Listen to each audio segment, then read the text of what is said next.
Je vous salue au nom de Jésus. Voilà, comme annoncé, nous avons dit que ce culte, c'est un culte spécial et nous aurons beaucoup de rubriques. Et à présent, nous passons à la rubrique de la présentation et la dédicace du livre. Grande est notre joie de vous présenter le 3e ouvrage, qui est aussi le 2e roman de notre père, Ulrich Ongania, intitulé « Quand un missile dévastateur s'invite en Ukraine ». Donc c'est le 2e roman et c'est aussi le 3e ouvrage de notre papa. Alléluia. Quand un missile dévastateur s'invite en Ukraine, c'est un ouvrage du genre romanesque, paru le 17 janvier 2023 aux éditions du Panthéon en France. Pourquoi le choix de la maison d'édition du Panthéon? Tout simplement parce que Panthéon fait partie des plus grandes maisons d'édition en France et ayant un large réseau de distribution. Voilà pourquoi nous avons, papa, voulu élever la barre un peu haute pour publier son livre en France, parce qu'il y a beaucoup désavantages. Quand un missile dévastateur s'invite en Ukraine a été publié en France et paru depuis le 17 janvier 2023. On acclame le Seigneur.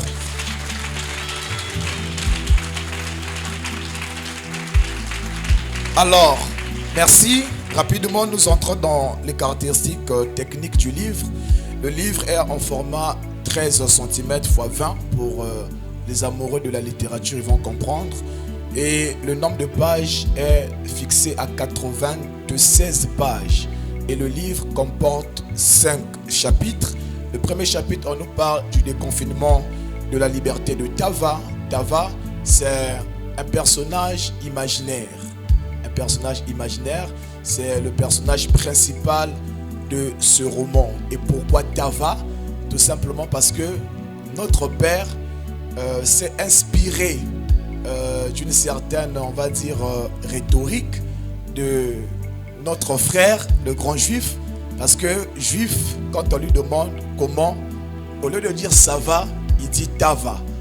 Donc c'est à partir de cette rhétorique que papa a su soutirer le nom du personnage principal de ce roman. Et le 2e chapitre, on nous parle d'un échange à résonance mariagologique. Alors, mariagologique, ça veut dire quoi? Parce que plusieurs personnes peuvent se poser la question, mais c'est quoi mariagologique? Mariagologique, c'est la science qui étudie le mariage. Et ça ne sert à rien de chercher sur vos dictionnaires ou sur Google parce que vous n'allez pas trouver cela, sauf dans le livre. Pourquoi? Parce que mariagologique, c'est un mot que l'auteur a tout simplement inventé.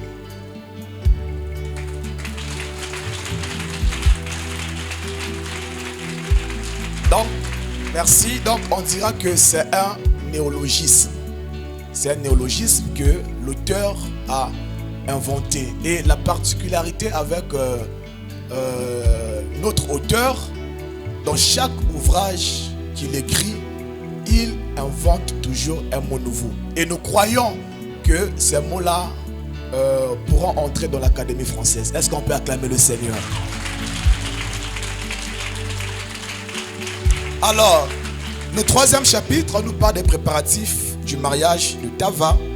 Le 4e chapitre, c'est la célébration du mariage à Kiev. Et le 5e chapitre, qui est le nœud ou le point central, le mobile même de l'ouvrage, ça réside au 5e chapitre où on nous parle de l'entretien entre le président fondateur de la très démocratique République de Colo-Colo et le secrétaire général des Nations Unies. Donc c'est en tout cas à partir de ce chapitre que nous découvrons vraiment la valeur ou la pertinence de ce livre. L'ouvrage a été préfacé pour ceux qui sont amoureux de la littérature, l'ouvrage a été préfacé par une dame qui répond au nom de Tetiana Ogorkova. Alors, c'est qui Tetiana Ogorkova? C'est une Ukrainienne. Elle est de nationalité ukrainienne. Elle est de nationalité ukrainienne, basée à Kiev. Elle est docteure en lettres à l'université de Paris. Elle est également journaliste et responsable du département international de l'Ukraine Crisis Center. Donc c'est une personnalité et elle passe souvent à France 24. Et nous avons eu très souvent, comme papa dit, à France 24, et nous avons eu cette occasion, on va dire ce privilège, pour ne pas dire cette grâce, qu'une Ukrainienne puisse préfacer le livre de notre Père.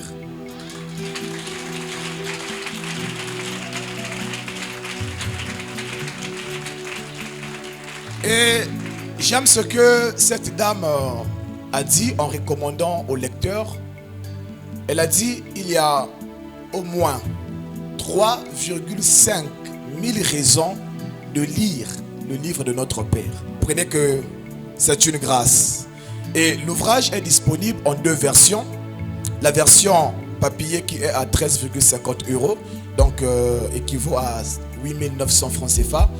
Et disponible également en version numérique, donc en e-book.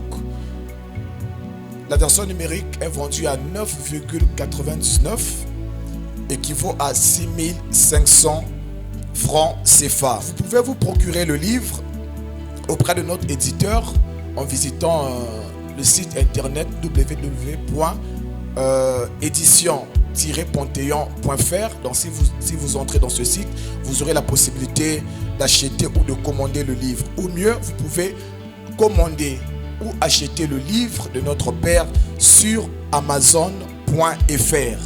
.fr et non .com.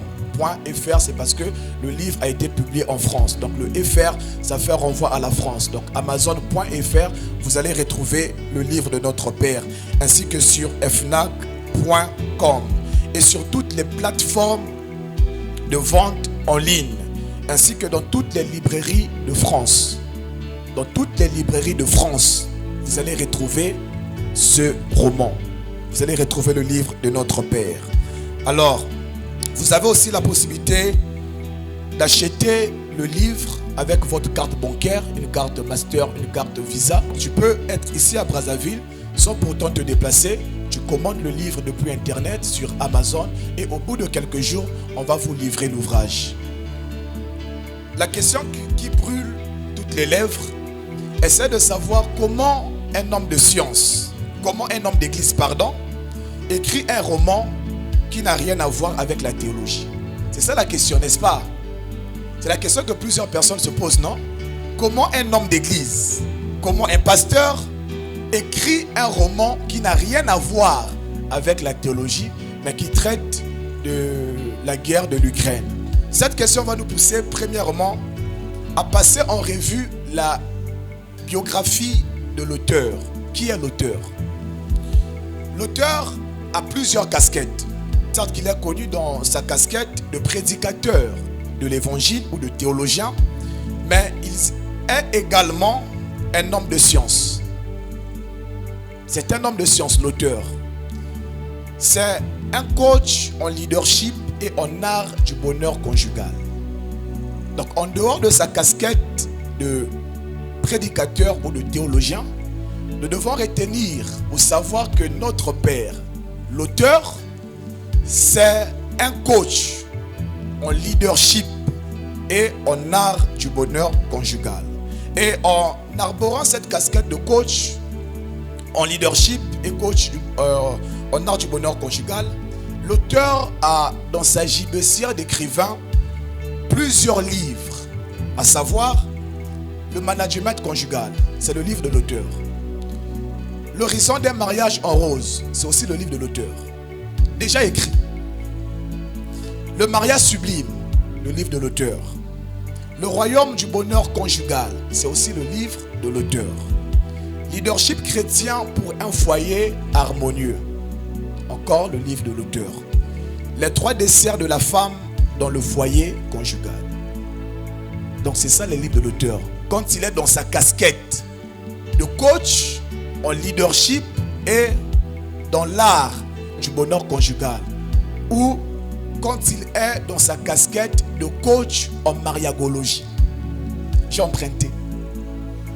Quand il est coach en mariagologie, il a beaucoup de livres qui sont déjà disponibles, déjà écrits. Hormis cette casquette de coach, il est également dramaturge. Un dramaturge, c'est une personne qui écrit des pièces de théâtre. Donc l'auteur n'est pas seulement un théologien, n'est pas seulement un prédicateur de l'évangile, mais il est également un dramaturge. Il est aussi un romancier. Un romancier, c'est une personne qui écrit des romans. Et vous l'aurez compris, c'est dans la casquette de romancier que l'auteur nous présente l'ouvrage « Quand un missile dévastateur s'invite en Ukraine », qui est le 2e roman de l'auteur, comme je l'ai dit tantôt. Parce que le premier roman, paru aux éditions Baudelaire, en France également, s'intitule « Voyage vers l'horizon du bonheur sans voyager », qui est aussi disponible sur Amazon, sur toutes les plateformes de téléchargement. Donc vous pouvez vous procurer également ce merveilleux livre qui traite de la question de l'immigration clandestine. C'est déjà disponible. Hormis les ouvrages que nous avons cités dans la casquette, quand il arbore la casquette de dramaturge et de romancier, l'auteur a également dans sa gibecière d'écrivain d'autres ouvrages que je peux citer. Le troisième mandat, c'est un roman déjà écrit. Une série de folies, une pièce de théâtre déjà écrit. Un ouvrage sur la mendicité. Donc vous comprenez qu'il y a beaucoup des ouvrages. Mais plusieurs personnes le considèrent plus dans la casquette de prédicateur, alors que c'est aussi un écrivain. Soulignons que dans sa casquette de théologien, son premier ouvrage est aussi en vente sur toutes les plateformes de vente en ligne et dans des librairies de France, de Belgique et Canada. Le premier ouvrage est intitulé « Les bénéfices du grand salut de Dieu ». Donc c'est un livre de théologie. Est-ce que quelqu'un a compris? Donc hormis les romans, il a aussi un livre qui traite des questions spirituelles. Pardon, les bénéfices du grand salut de Dieu, c'est le premier ouvrage de l'auteur. Et actuellement, l'auteur est en train de travailler sur un merveilleux ouvrage qui bénira le peuple de Dieu. Et cet ouvrage est intitulé « Les magnifiques vertus des lois de Dieu sur la vie des humains ». Donc c'est un ouvrage qui va traiter des lois divines, des lois de Dieu. Et nous croyons que ça va bénir beaucoup d'enfants de Dieu. Donc c'est le projet sur lequel l'auteur est en train de travailler présentement. Donc prochainement, quand je vais me tenir ici, c'est pour vous présenter le 40e livre, le 4e. Voilà, le 4e est celui des lois spirituelles. Alors, dans ce roman, parce qu'on peut se poser la question, alors quel est le but du roman? Pourquoi l'auteur a écrit un roman parlant de la guerre en Ukraine? Dans ce roman, l'auteur, on va dire, donne sa voix ou prête sa voix pour condamner la guerre en Ukraine. L'auteur, c'est vrai que en premier plan, il traite de la guerre en Ukraine, mais en arrière-plan, l'auteur traite la question de la sacralité de la vie humaine. En arrière-plan, le non-dit. Si on entre dans les coulisses de son livre, on va se rendre compte que l'auteur traite une question de la sacralité de la vie humaine. En disant aux dirigeants du monde entier que la vie humaine, elle est sacrée. Et le temps est déjà révolu. Ce n'est plus le temps des guerres. Et si vous vous entêtez à marginaliser le peuple, à tuer des innocents, alors tenez-vous bien, vous allez rendre des comptes devant leur créateur un jour. Donc c'est ça le mobile, c'est ça le but de ce livre. Est-ce qu'on peut acclamer le Seigneur?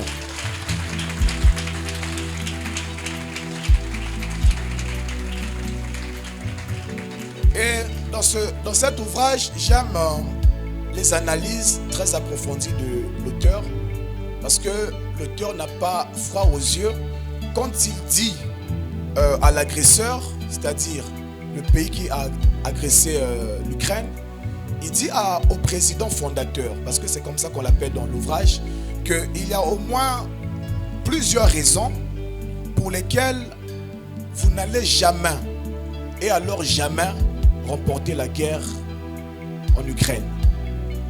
Et l'auteur a énuméré ces raisons. Telle raison, telle raison, telle raison, telle raison, telle raison, vous n'allez jamais remporter la guerre. Et nous, par rapport aux analyses, on se rend compte que c'est aussi vrai. On se rend compte que c'est vrai.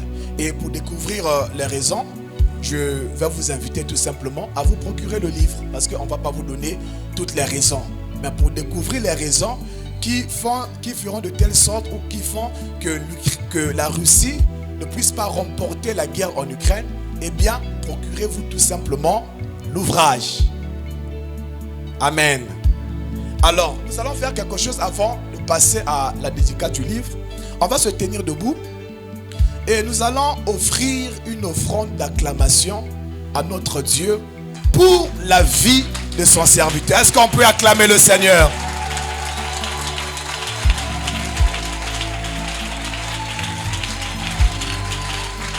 Alléluia. Voilà, on peut regagner nos places. Nous passons à la dédicace du livre. Nous allons appeler quelques personnes qui ont donné leur argent pour se procurer ce merveilleux ouvrage. Nous commençons par Maman la Présidente.